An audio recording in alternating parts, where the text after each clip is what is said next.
손을 들어주시면 좋을 것 같고요. Okay, so if you have any questions, please raise your hand.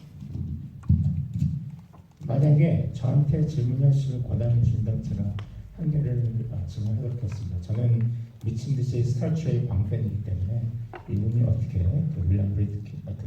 윌리엄 샤트너 한마디로 해서 캡틴 컬크인데 오리지널 캡틴이죠. 그분과 저를 어떻게 했는지 그 질문을 저한테 주실 기회를 주셨으면 좋겠습니다. Okay, if you allow me, I would like to first ask our director first question because I myself I am a big fan of Star Trek, and I just want to know how you got to this documentary of the film of William Shatner. Well, first of all, I want to say thank you. It's always a pleasure to be here. It's become a tradition for me to be a V fan, so it's my favorite festival in the world. So thank you. The story of how this came to be is a little bit unique. Do you want us to translate so far? Yeah.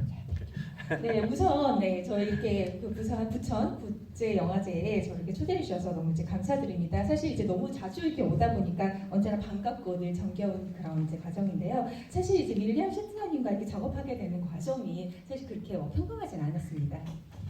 So I had worked with the company Legion M back in 2019. They purchased our film Memory out of Sundance, which of course screened here also.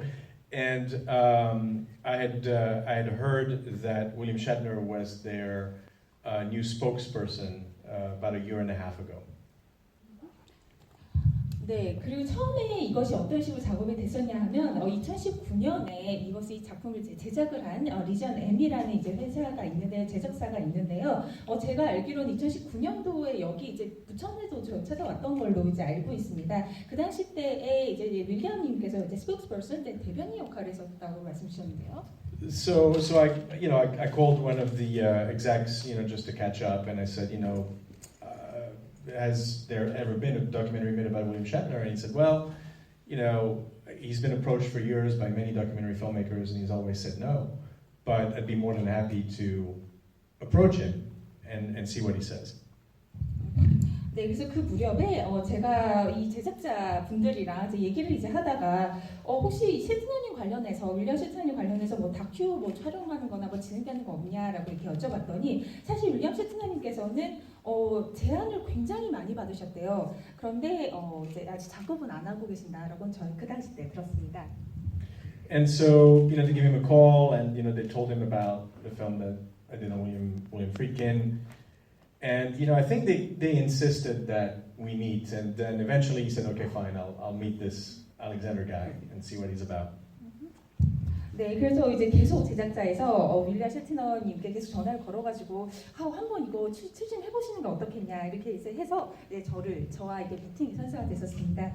And so we met for lunch in Los Angeles, and I was ready to pitch my approach for the film.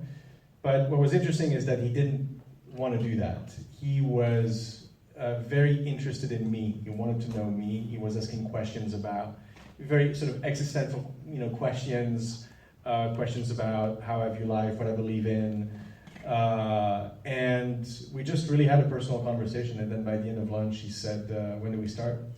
And that was that. 네, 그래서 제가 윌리엄 셰트너님과 저 LA 쪽에서 이제 점심을 먹었어요. 그래서 그때 제가 어떤 식으로 이제 다큐 촬영할 것인가 해서 이제 피칭을 하려고 이제 했는데 그때 그 순간에 먼저 거절을 처음에는 하셨습니다. 그러더니 계속 이제 저에 대해서 궁금해하시는 거예요. 저에 대해서 매년 알고 싶으셔서 제가 어떤 삶을 살아왔는지 그런 거를 많이 물어보셨습니다. 그래서 개인적인 얘기를 오히려 더 많이 이제 한참 하고 난 다음에 점심을 거의 다 먹게 되었을 때 그럼 촬영 언제 찍을까요? 이렇게 물어보시더라고요. 그렇게 시작이 됐었습니다. And I think the thing that's really quite remarkable when I think about it is that he has a reputation for eating directors for breakfast, and he never questioned. I mean, he literally gave me carte blanche. He never once wondered what I was doing, never asked me questions, never even wanted to see the film until it was premiering in front of an audience. And, I don't exactly know why. I've had the same relationship with Friedkin, by the way, which is very strange because he's also extremely controlling or has that reputation. So the only thing I can say is I'm thrilled that both Friedkin and Shatner are very happy with the end result. Because otherwise they wouldn't eat me for breakfast, I think. 네. 그리고 사실 그때 처음에 뵀던 그때 그 순간을 한번 이제 되돌아 이제 보게 됐어요. 나중에 들어서. 왜냐하면은 그때 이제 윌리엄 셰트너님 같은 경우에서는 굉장히 평판이 높으시고 이제 잘 알려지신 그런 분이시고 사실 직접 만나보면 막 이렇게 질문 같은 거를 이렇게 막 하지는 않으세요. 막 꼬치꼬치 캐묻지도 않으시고 다음에 이제 영화 같은 경우도 촬영을 다 하고 난 다음에도 사실 첫 상영 프리미어 때까지도 직접 그 전에 먼저 보시지도 않으셨던 그런 분이셨다고 합니다. 사실 위키님과 어떻게 보면은 굉장히 좀 약간 성향이 비슷하다라는 생각이 좀 들었는데요. 그분 같은 경우에서도 어떻게 보면 굉장히 절제돼 있는 분이시고 이제 평판도에서도 굉장히 잘 알려지신 그런 분이신데 사실 이제 이런 분 윌리엄 셰트너님과 이제 같이 작업을 하면서 그 과정에도 굉장히 좀 설레고 또 이제 특이하고 또 이제 결과가 또 굉장히 좀 좋게 나와서 만족스러운 그런 작품이었습니다. 92세, 90대, 91세였을 텐데 불편하신 적 없었나요? 연세가 그분이 91 그리고 영화 왕크로스 했을 때 92세인데 작업할 때 좀 불편한 점이 없었나요? Okay, so far as we know, that when you started this documentary film, he was 91 years old, Yeah. and then when he finished, it was 92. And then, was there any difficulties because of that? No, he has more energy than all of us combined in this room. He's unbelievable. I cannot keep up with him every time that we talk on Zoom. I'm actually working on another film for him right now. And every time that we talk on Zoom, he's full of ideas, he's full of energy. He rides his horse every morning. Obviously, he goes to space. He eats, 3 meals every time he sits down. He orders like 3 entrees. So he eats a lot, he exercises, he travels, he drives his car, he competes on his horse. I don't understand this guy. I think he will live to be 125 years old or something. 사실 정말 이해하기 어려운 분이신데 고령에도 불구하고 전혀 끄떡 없으셨다라고 합니다. 사실 그게 굉장히 놀라운 점이기도 한데요. 언제나 막 이렇게 힘과 열정이 이제 넘치시는 그런 분이시라고 이제 하십니다. 제가 항상 이제 사실 요즘에 그 윌리엄 셰트너님과 관련된 다른 이제 영화도 제가 준비를 이제 하고 있는데요. 사실 이제 윌리엄 셰트너님 같은 경우에서는 제가 줌으로 이렇게 미팅을 하거나 이제 만나뵙거나 하면 아이디어가 항상 이제 넘치시고 에너지도 막 이렇게 막 넘치시고 그다음에 굉장히 많이 드세요. 이제 한 번에 드실 때 사람들이 약간 3배 정도 이렇게 한 번에 이제 드시고 운동 열심히 하시고 또 그리고 또 승마도 매일 이렇게 하시고 하시다 보니까 정말 저희가 같이 일했던 그런 분들 중에서 가장 에너지가 넘치는 그런 분이셨습니다. But I will say too that I think, for me, obviously he's a very complicated man. And I think, his reputation, there's a lot of people who don't like him also. But I have a lot of admiration for him. And seeing the way that he just lives his life, for one, and interacts with people. He sometimes will go from I've seen him go from 5 in the morning until 2 in the morning. And every minute there's a fan going up to him. And he's always gracious, he's always polite, he's always right there. It's very impressive. I think most of us in his position would, probably not be as gracious as he is. So I admire him a lot. 네, 사실 윌리엄 셰트너님 같은 경우는 굉장히 복합적인 그런 캐릭터라고 볼 수가 있는데요. 또 이게 이 팬들 중에서도 굉장히 호불호가 갈리는, 싫어하시는 분들은 어떤 좀 싫어하실 수도 있을 것 같아요. 그런데 저와 같은 경우에서는 감독으로서 그분을 이제 보면 저는 항상 이분을 존경하고도 선망하는 그런 분입니다. 우리가 단 한 번의 이제 삶을 또 살아가는데 정말 충실하게도 이렇게 살아가세요. 새벽 5시부터 그 다음날도 새벽 2시까지 막 이렇게 열정적으로도 일하실 수 있는 그런 부분이시고 매초 그러니까 정말 이렇게 매분을 봤을 때 팬들이 항상 이렇게 다가오면 정말 이렇게 따뜻하게 맞아주시고 되게 감사해하세요. 이제 그런 분들이 사실 왜 그런 정도의 평판과 지위가 있으신 분들이 그렇게 하기가 쉽지가 않은데 올 때마다 참 놀랐습니다. 네, 혹시 질문 계시면 손을 들어주시면 저희가 질문을 드릴 것 같습니다. 네, 여기 그 안경 쓰신 분.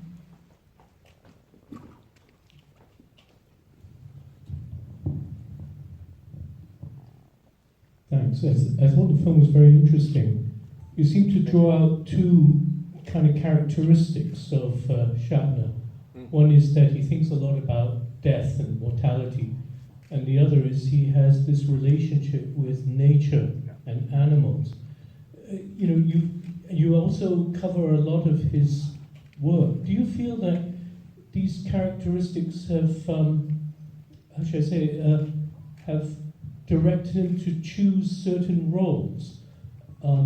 You deal a bit with it with the twins and the masks and things like that, but do you feel that his philosophy has determined what sort of roles he accepts? And I think of Roger Corman's The Intruder, for example, of which you have a clip. I don't really know Shatner's work very well, but I was curious about White Comanche. I'd never seen that movie.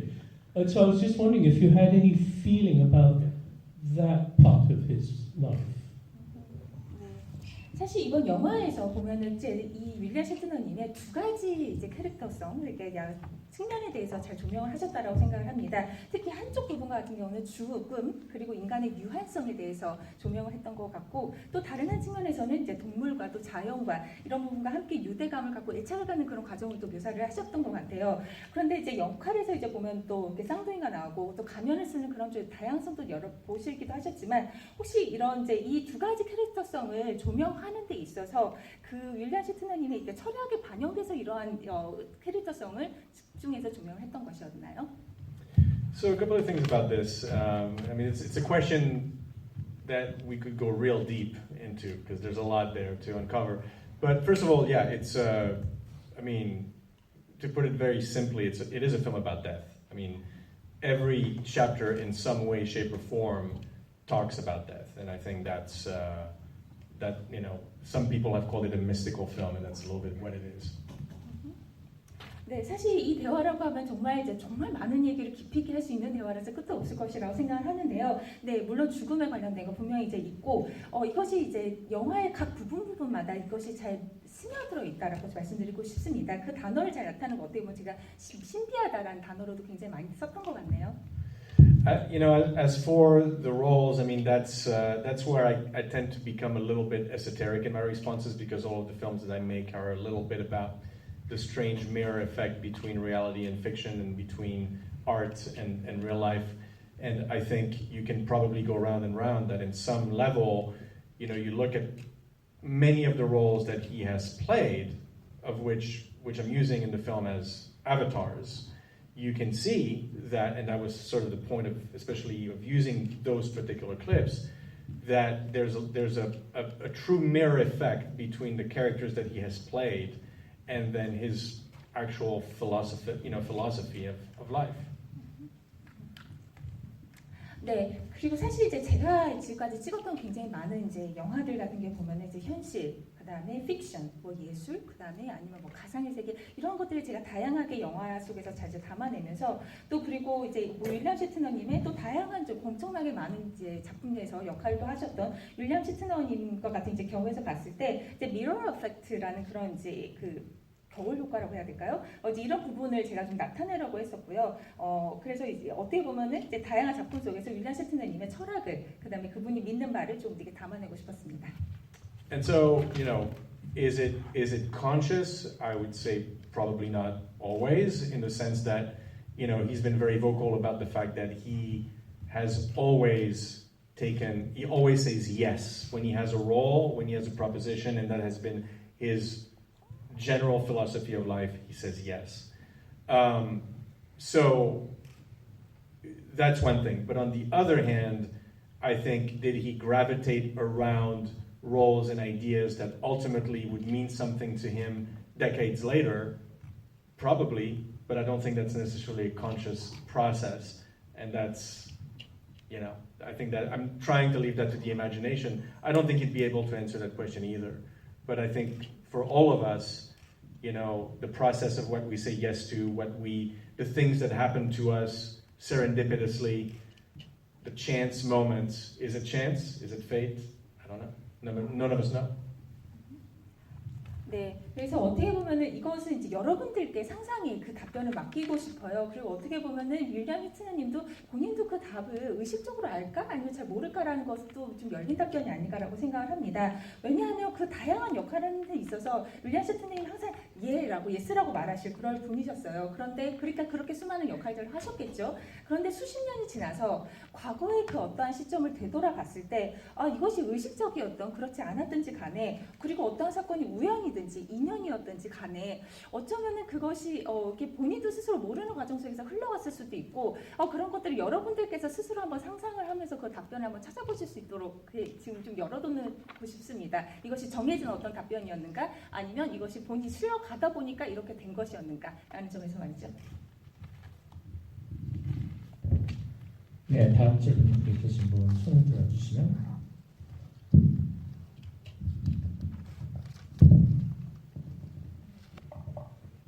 So I guess most of the audiences are in Korean, so may I'll just ask in Korean if they want. 너무 영화 잘 봤고요. 두 가지 질문 드리고 싶은데 사실 영화를 보면서 너무 아름다웠습니다. 그래서 일반적인 다큐멘터리 영화와 다르다고 느꼈는데 제작하실 때 어떤 점들을 염두에 두시고 이 많은 작품들을 편집하시는 것도 어려우셨을 것 같은데 어떻게 그런 장면들을 선정하시고 이걸 제작하셨는지 궁금하고요. 그 셔트너 씨가 그 스페이스쉽에 타셨던 거는 2021년으로 알고 있는데 19년에 만나셔서 그 스토리들이 어떻게 또 반영이 됐는지 그 배경도 궁금합니다. Thank you. Okay, so I have two questions. So watching your documentary, I found it was mesmerizing. It was really beautiful, and it was unlike other documentary films. I found it really amazing. So I also found that you have chosen a lot of different films about this. The William Shatner, and then I'm sure that there are the editing and then the choosing the specific the drama or the series must be very difficult. And so, how was the editing process like, and then what have you put in your mind when choosing specific the shows that he played? That was the first question. And then the William Shatner's trip to space was so far as she remembers, is 2021. And then you started filming this documentary from 2019. So, No, was it? No, it was after. Oh, okay. Yeah. So, that was that. Yeah. Okay, so, and then, so she wants to know any behind the stories on how the story evolved. Oh, yeah. Sorry, just one question is, when you first met William Shatner was in 2019. No, it wasn't 20. No, it was, what are we now, in 2023? It was 2021, yeah, that I met him. Or was it even 2020? It might have been it was 2022. I met him in, it was a very, very fast process. I mean, I met him in March 2022. Yes, March 2022. We started working on the research in May, shot the interviews in June, and premiered the film in March of this year. So it's very fast. 두 번째 질문부터 먼저 답변을 드릴게요. 그래서 그 2022년에 타임라인 순으로 말씀드리면 2022년 3월에 처음 뵙고요. 그 다음에 같은 해에 5월, 두 달 후에 이제 리서치 같은 걸 하다가 그 해에 작년 6월에 촬영을 시작을 해서 그리고 올해 3월에 첫 상영을 했다라고 합니다. 굉장히 빠르게 진행했다라고 하나요? As for the editing, I mean, I work with 3 different editors for different films. I usually work on 2 films at the same time. That's usually the way it works. But this one, my editor was not. I mean, he's not a big cinephile. There's another guy that I work with who's a huge cinephile. Dave, not so much. So I was I did all the research on this. I mean, obviously, it involves watching a lot of stuff. And when you're dealing with a filmography as insane as William Shatner's filmography, that's a lot of viewing. I couldn't even watch everything, you know. I mean, there's so many shows and appearances, and I keep discovering stuff now, you know, because like I said, I'm working on another kind of concert film for him, and I'm still discovering stuff that I'm like, wow, you know, that would have been cool to use, but It's just the way it goes. 오케이. 네, 그래서 첫 번째 걸로 이제 다시 돌아오자면 첫 번째 질문에서 이 작업할 때 편집 작업이 이게 쉽지 않았을 텐데 어떻게 하셨냐라고 하면 세 명이 원래 같이 보통 작업을 하고요. 저 같은 경우는 한 번 할 때 한 작품에 몰입하는 거가 아니고 보통 두 작품을 이제 촬영한 다른 작품도 보통 두 개를 같이 병행해서 하는 편이라고 합니다. 그리고 그 당시 때에도 윌리엄 셔틀러님 이 다큐에도 보통 같이 하시는 그런 분들이 있었는데요. 이번 거 같은 경우에서는 리서치를 제가 혼자 거의 다 했다라고 말씀 주셨습니다. 그리고 여러분도 알고 계시다시피 윌리엄 셔틀러님께서 필모가 장난이 아니시잖아요. 그리고 영화뿐만 아니라 정말 쇼에도 많이 나오시고 콘서트도 많이 나오시고 너무 이제 많이 나와서 사실 저도 그걸 다 보지도 못했고 아직까지도 매번 새로운 것을 탐색하고 발견해가는 그런 이제 상황입니다. 그리고 아까 잠깐 말씀드렸지만 제가 지금 윌리엄 셔틀러님의 다른 작품도 잠깐 하고 준비하고 있는 것이 있기 때문에요. 지금도 이제 계속해서 이제 더 추가해서 넣고 있는 그런 과정이라고 합니다. 네, 그럼 이것으로 콜미별, 네, 알렉산더 필립의 원더풀 영화의 관계가 이제 마치도록 하겠습니다. 네, let's give a big hand to Alexander. 감사합니다.